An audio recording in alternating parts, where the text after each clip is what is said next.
The राजा साहब एक बड़ी और रहस्यमयी कहानी है जो हंसी, डर, मोहब्बत और बदले के रंग अपने अंदर समेटे हुए है। कहानी शुरू होती है एक पुरानी रियासत से, जहां एक बेहद शानदार लेकिन सुनसान हवेली मौजूद होती है। इस हवेली का नाम लोग डर के साथ लेते हैं, क्योंकि कहा जाता है कि यहाँ सिर्फ दीवारें ही नहीं बल्कि गुजरे हुए वक्त की चीखें भी बसती हैं। इसी हवेली से जुड़ी होती है एक पुरानी राजगद्दी, एक बादशाहत और एक लानत जो पीढ़ियों से चली आ रही होती है। कहानी का केंद्रीय किरदार राजा साहब होता है, जिसका किरदार प्रभास ने निभाया है। राजा साहब असल में एक अमीर खानदान का वारिस होता है, लेकिन उसकी जिंदगी बिल्कुल सीधी और आसान नहीं होती। बचपन से ही उसने अजीबोगरीब घटनाएं देखी होती हैं, कभी रात के सन्नाटे में किसी के चलने की आवाज़, कभी पुरानी तस्वीरों का अपने आप हिल जाना और कभी ऐसे ख्वाब जो हकीकत से ज़्यादा सच्चे लगते हैं। लोग मजाक में उसे राजा साहब कहते हैं, क्योंकि उसका स्टाइल, चलना और बोलना सब किसी बादशाह जैसा होता है, लेकिन असल में वो एक सादा और जिंदा दिल इंसान होता है जो जिंदगी को हंसकर जीना चाहता है।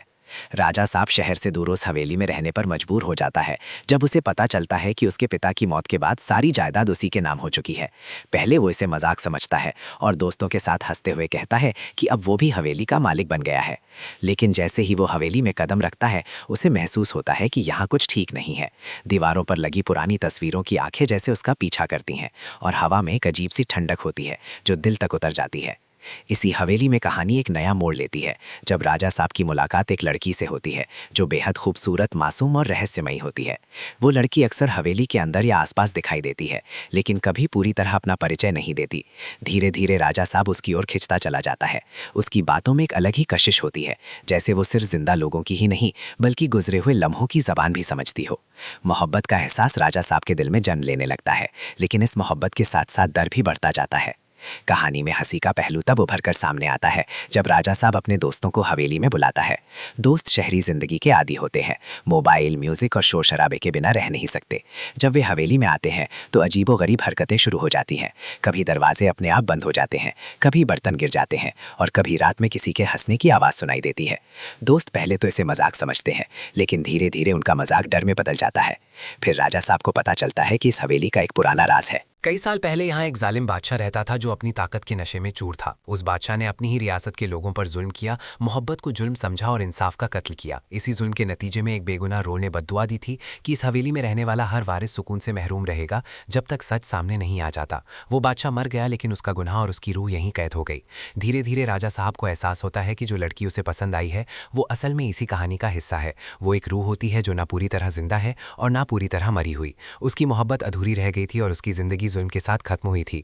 राजा साहब के दिल में उसके लिए सिर्फ मोहब्बत ही नहीं बल्कि दर्द और हमदर्दी भी पैदा हो जाती है। वो फैसला करता है कि वो इस हवेली के राज को खत्म करेगा, चाहे उसे अपनी जान ही क्यों ना देनी पड़े। कहानी का सबसे ताकतवर हिस्सा तब आता है जब राजा साहब अपनी असली पहचान को समझता है। उसे पता चलता है कि वो सिर्फ जायदाद का वारिस नहीं बल्कि उस पुराने जालिम बादशाह का खून भी है। इस खून के साथ जिम्मेदारी भी जुड़ी होती है, या तो वो भी अपने बाप दादाओं की तरह जुल्म और डर का हिस्सा बने या फिर सच और इंसाफ का रास्ता चुने।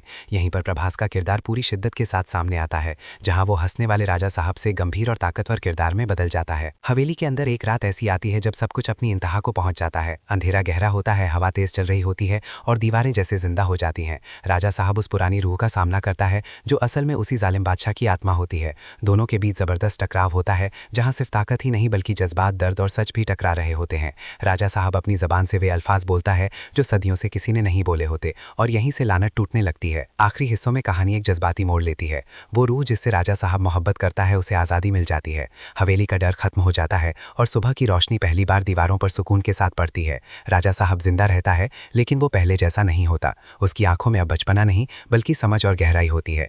वो फैसला करता है कि वो इस हवेली को लोगों के लिए खोल देगा ताकि ये जगह डर की नहीं बल्कि सच और यादों की निशानी बने। कहानी का अंत इस बात पर होता है कि राजा साहब अकेला हवेली के आंगन में खड़ा होता है, जहां हवा हल्की हल्की चल रही होती है और दूर कहीं से हंसने की एक धीमी सी आवाज आती है। वो मुस्कुराकर आसमान की तरफ देखता है, जैसे कह रहा हो कि अब सब ठीक है। ये कहानी सिर्फ भूतों या हवेली की नहीं बल्कि इंसान के अंदर की डर, उसकी जिम्मेदारी और उस मोहब्बत की है जो सदियों का बोझ भी हल्का कर सकती है।